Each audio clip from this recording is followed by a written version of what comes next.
সাহাবী তোমরা শুনে নাও আমি নবীজি একদিন মধ্যরাতে উঠলাম, ওঠার পরে দেখি হযরতে আবু বকর কান্দে। আমার নবীজি বিছানা থেকে উঠিয়া মসজিদে নববীর মধ্যে গেলেন। যাওয়ার পরে দেখলেন একজন সাহাবী কেন যেন ছোট মানুষের মতো কান্না করে। আমার নবীজি ডাক দিয়ে বললেন, ও আবু বকর, তুমি কেন কান্না করো রে আবু বকর? ও আবু বকর, তুমি কি আমি নবীর কোনো কথাই কষ্ট পাইছো নি? তুমি কি আমার কোনো সাহাবী আজমাইনের কথাই কষ্ট পাইছো নি রে আবু বকর? তুমি কেন কান্দো? আবু বকর কেমন যেন আমার নবীজিকে দেখে কেমন যেন আরো কান্না বেশি হয়ে পড়ল। আবু বকর ডাক দিয়ে বললেন, ও নবীজি, আমি কোনো কষ্ট পাই নাই গো নবীজি, আমি তো অন্য কোনো কারণে কান্দি না। আমি কেন কান্দি নবীজি আপনি জানেননি গো নবীজি, আমি তো কান্দি আপনি গত শুক্রবারে আলোচনা করেছিলেন কবরে আযাব সম্পর্কে। ও নবীজি, হঠাৎ করিয়া আমি যখন আজকে বিছানায় আমার পিঠটা লাগাইলাম, কেন যেন কবরের কথা মনে হয়ে গেল। আমাদের তো কবরের জিন্দেগির কথা মনে নাই। একটু চোখটা বন্ধ করিয়া খেয়াল করিয়া দেখেন, এই যে আজকের যারা আয়োজক রয়েছে তারাও চলে যাবে। এই যে একটা জান্নাতি বাগানের পরিবেশ যারা দিয়েছেন তারাও চলে যাবে। এই দুনিয়া কারোর জন্য থাকার জায়গা না রে ভাই। কেন আপনি নবীজির হুকুম মাহকামগুলো মানবেন না? কেন আমার রবের দেওয়াল কোরআনকে মানবেন না? কেন আপনি এইরকম জান্নাতের বাগান যেইখানে সাজাবে বসবেন না? ভাই আমার একটা বার একটু খেয়াল করে দেখেন, চোখটা বন্ধ করিয়া দেখেন। নবীজি বলেন, যেই দিন তোমার মৃত্যু হবে পৃথিবীর কোনো কাজ আটকে থাকবে না, পৃথিবীর সমস্ত কাজ চলতে থাকবে, শুধুমাত্র তোমার কার্যকলাপগুলো আটকে যাবে। আমার নবীজি ডাক দিয়ে বলেন, যেই দিন মানুষ দুনিয়ার জমিন থেকে বিদায় নিয়ে চলে যাবে ওই দিন কেমন হবে দুনিয়া আপনি জানেননি। একটু চোখটা বন্ধ করেন, বন্ধ করে একটু তাকায় দেখেন, কেন যেন আপনার মৃত্যু হয়ে গেল। পুরো দুনিয়া কেমন যেন অন্ধকার হয়ে গেল। আপনার জন্য আপনার আত্মীয় স্বজন আপন মানুষগুলো কেন যেন মসজিদের মধ্য থেকে খাটিয়াটা বের করে নিয়ে আসা শুরু করে দিল। আপনার বাড়ির পাশের কোনো একটা নিম গাছ থেকে অথবা খেজুর গাছ থেকে পাতা পেরে নিয়ে এসে পানি গরম উঠায় দিল।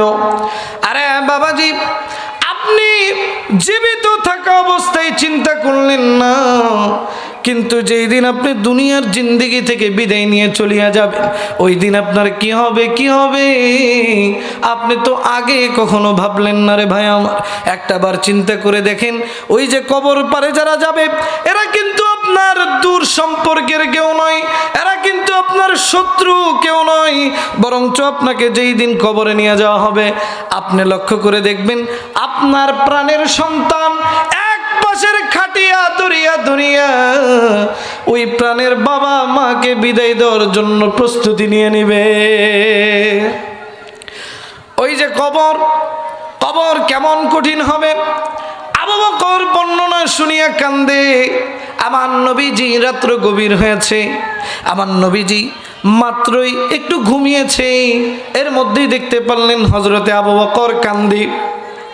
কেন সাহাবী যেন মসজিদে নববীর মধ্যে কান্নার রুল বাসায় দিল।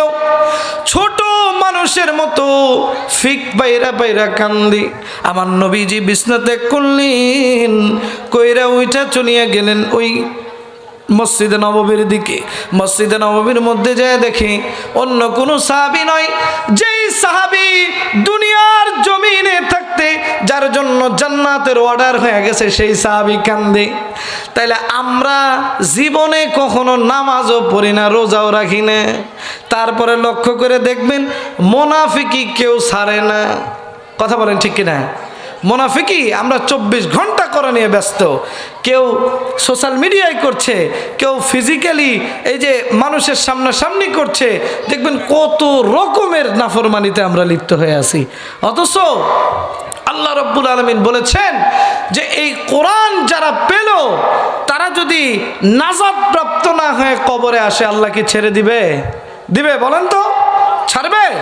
নবীজি সাল্লাল্লাহু আলাইহি সাল্লাম একদিন একটা মজলিসের মধ্যে বসে আছেন।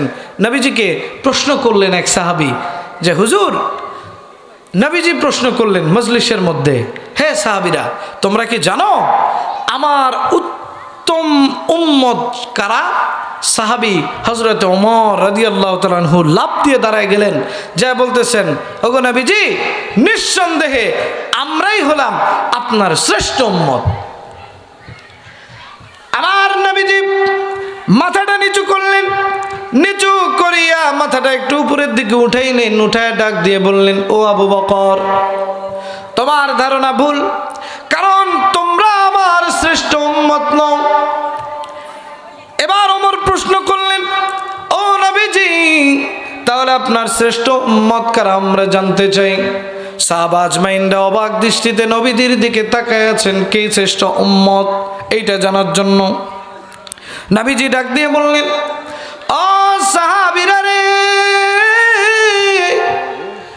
আমার শ্রেষ্ঠ উম্মত হলো তারা যারা আমি নবীকে না দেখিয়া ঈমান আনবে, শেষ জামানায় মার খাবে, জেল খাটবে, ফাঁসির রশি গলায় দিবে, ইসলাম কায়েম করতে গিয়া দুনিয়ার জমিনে রক্তাক্ত হবে।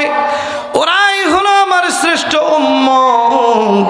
তোমরা তো আমি নবীকে পাইলা, কোরআন পাইলা, কোরআন নাজিল হওয়া দেখলা, এই কারণে তোমরা মানলা।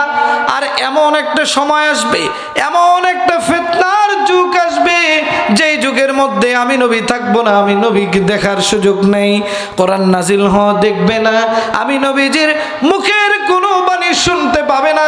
তারপরেও তারা ঈমান আনবে এবং আমি নবীজি সাল্লাল্লাহু আলাইহি ওয়াসাল্লামের উপরে আদর্শ মোতাবেক জীবন গঠন করবে, সুন্দর দাড়ি রাখবে, পাঞ্জাবি পরবে, জুব্বা পরবে, সুন্নতি পোশাক পরবে, তারাই হবে হলো আমার শ্রেষ্ঠ উম্মত।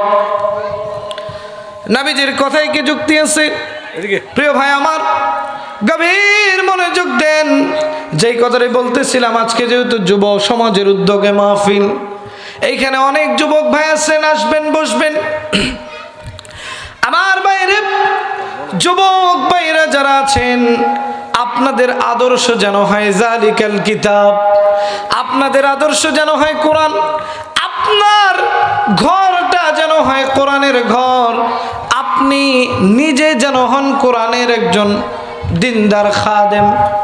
প্রিয় ভাই আমার, যে কথাটি বলতেছিলাম, জাহান্নামের ভয়ে যারা কান্না করেছেন এরা বড় বড় সাহাবী, জান্নাত প্রাপ্ত সাহাবী। আল্লাহর নবী সাল্লাল্লাহু আলাইহি ওয়াসাল্লাম বলেছেন কবরটা বড় ভয়ঙ্কর হবে। এই জন্য তোমরা যখন কবরে আসবা অবশ্যই অবশ্যই কবরের সামান নিয়ে আসো। এখন বলতে পারেন হুজুর কবরের সামান কি? কবরের সামান হলো শ্রেষ্ঠ ইবাদত এবং সুন্দর পরিপাটিভাবে আমল করতে হবে এবং সঠিকভাবে ঈমান আনতে হবে। তাহলেই আল্লাহ পাক রব্বুল আলামিন তার নিজ জিম্মায় ক্ষমা করিয়া আমাকে আপনাকে দিয়ে দিতে পারে জান্নাত। প্রিয় ভাই আমার, যুবক ভাইদের জন্য যে কথাটি বলতেছিলাম, আমাদের দ্বিতীয় আলোচক চলে এসেছে, প্রিয় মোহতারাম শেখ হাফেজ কারি মাওলানা রফিকুল ইসলাম, আমার ওস্তাদ সমতুল্য। ওনাকে পাশে বসিয়ে কথা বলার যোগ্যতা আমার এখনো হয় নাই, তবে অল্প 2 মিনিটের মধ্যে ছোট্ট একটা ঘটনা আপনাদেরকে শোনায় বিদায় নিব। যেহেতু যুবক ভাইরা আছেন, অনেকের মুখে সুন্নতি দাড়ি নাই, আমি একটু দাড়ি প্রসঙ্গে কথা বলতে চাই। আফগানিস্তান আমি আল্লাহকে দেখেছি। এই কিতাবের মধ্যে কিতাবের লেখক লেখেন আফগানিস্তানের মধ্যে একজন বিরাট বড় কর্মকর্তা ছিলেন, ব্যাংক কর্মকর্তা, হাজার হাজার কোটি টাকার মালিক তিনি, এত পরিমাণ সম্পদের মালিক। উনি নিজেও জানেন না ওনার কত টাকা রয়েছে। গাড়ি বাড়ির অভাব নাই, টাকা পয়সার অভাব নাই, কেন যেন বেচারা ইসলামকে তুচ্ছ তাচ্ছিল্য করতেন, মুখে দাড়ি নাই, ক্লিন শেপ মাইরা ঘুরতেন। কিন্তু আল্লাহ পাকের ইচ্ছা দেখেন, আপনার ঘরের স্ত্রী যদি দিনদার হয়, আমলদার হয়, তাহলে কতটা উপকার হবে শুনে যান। প্রিয় ভাই আমার, ওই ব্যক্তির স্বামী ছিল হচ্ছে বেগানা, অর্থাৎ খারাপ কাজে সবসময় লিপ্ত থাকতো। আর স্ত্রী ছিল দিনদার পরহেজগার। প্রত্যেক দিন রাত্র যখন হতো, স্ত্রী তাহাজ্জুদে দাঁড়ায় যেতেন, আল্লাহকে ডাক দিয়ে বলতেন, নগো মাবুদ, তুমি আমার স্বামীটারে ভালো বানায় দাও গো আল্লাহ। মাবুদ, তুমি আমার স্বামীটাকে ভালো বানায় দাও, তুমি আমার স্বামীটাকে একটু সুন্দর সুশীল বানায় দাও, সুন্নত তরিকায় জীবনযাপন করার তৌফিক দিয়ে দাও, তুমি আমার স্বামীটাকে জান্নাতি মেহমান বানায় দাও। একদিন রাত্রের ঘটনা, হঠাৎ করিয়া দেখলেন তার স্বামী কেন যেন ঘুমের মধ্যে কান্না করে। এবার স্ত্রী ডাক দিয়ে বললেন, ও প্রাণের স্বামী, তুমি কেন কান্না করো? এবার প্রাণের স্বামী ডাক দিয়ে বলতেছে, ও বেবি রে, আজকে রাত্রে কেন যেন একটা স্বপ্ন দেখলাম রে বেবি। এবার বিবি কাছে বৈশা ডাক দিয়ে বলে, ও স্বামী গো, বলো না কেমন স্বপ্ন দেখলা তুমি? কোনো স্বপ্ন কি তুমি ভয় পেয়েছো নাকি বলো? এবার সেই লোক বলতেছে, বিবি রে, আমি যখন ঘুমায় গেলাম তখন লক্ষ্য করলাম কেন যেন পুরো পৃথিবীটা ধ্বংস হয়ে গেল, কঠিন কিয়ামত প্রতিষ্ঠিত হয়ে গেল। এই কিয়ামতের ময়দানে কেন যেন আমি হাই হুতাশ করতেছি, দৌড়াইতেছি, ময়দান দৌড়াইতে আমার পুরো শরীরটা কেন যেন ঘামাক্তক হয়ে গেল, কেন যেন আমি ক্লান্ত হয়ে পড়লাম। তাকায় দেখলাম একজন মানুষ, যার চেহারাটা ছিল নুরানি চেহারা, তার পাশে কত সুন্দর সুন্দর মানুষগুলো দাঁড়ায় আছে, আর তিনি একটা পেয়ালা দিয়া মানুষগুলোকে পানি পান করাইতেছে।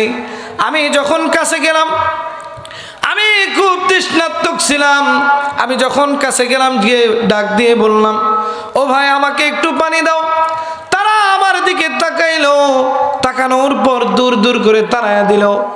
এবার স্বামী বলতেছে, ও প্রাণের স্ত্রী, আমি একবার নয় দুইবার নয়, প্রায় 4 থেকে 7 বার বললাম আমাকে গ্লাস পানি দাও। তখন একজন সুন্দর দাড়িওয়ালা সুন্নাত পরিপন্থী একজন মানুষ আমাকে ডাক দিয়ে বলল, ও ভাই তুমি কে? তুমি কি আখির জামানার নবীর উম্মত?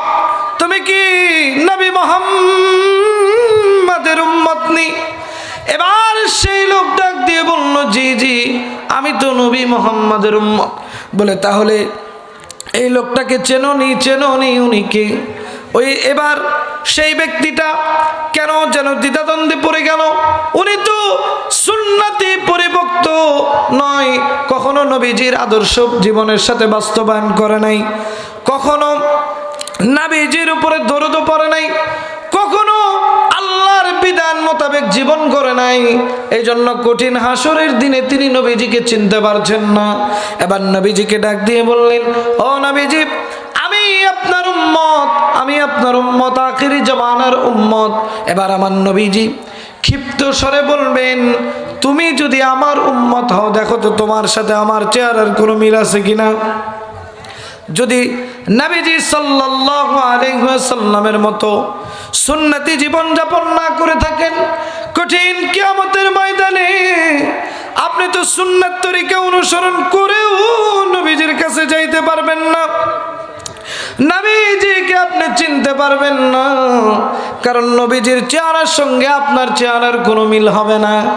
কারণ যারা দুনিয়ার জমিনে সুন্নাত মোতাবেক জীবন যাপন করেছে, তাদের সঙ্গেই একমাত্র আমার নবীর চেহারা মিলবে। এবার সেই লোক কান্নায় মাতোয়ারা হয়ে গেলেন, স্ত্রীকে ডাক দিয়ে বললেন, হে স্ত্রী, আর কোনো অজুহাত নয়, আজকে থেকে শপথ করলাম সুন্দর দাড়ি রাখবো, সুন্দর মোতাবেক নামাজ কালাম পড়বো, সুন্দর জীবনযাপন করব, দুর্নীতি ঘুষ টেন্ডারবাজি আর করব না। এই কথা বলে তিনি ইমানি হালতে চলে আসলেন। এজন্য নবী সাল্লাল্লাহু আলাইহি সাল্লাম বলেছে, তোমরা যখন বিয়ে করবা তখন কুফু মিলিয়ে বিয়ে করো, এতে করে কি হবে, উত্তম স্ত্রী পাবা, আর উত্তম স্ত্রী পাইলে একালেও শান্তি পরকালেও শান্তি। চিল্লায় বলেন ঠিক কিনা? ও আখির দাওয়ানা আলহামদুলিল্লাহি রাব্বিল আলামিন। আসসালামু আলাইকুম ওয়া রাহমাতুল্লাহি ওয়া বারাকাতুহু।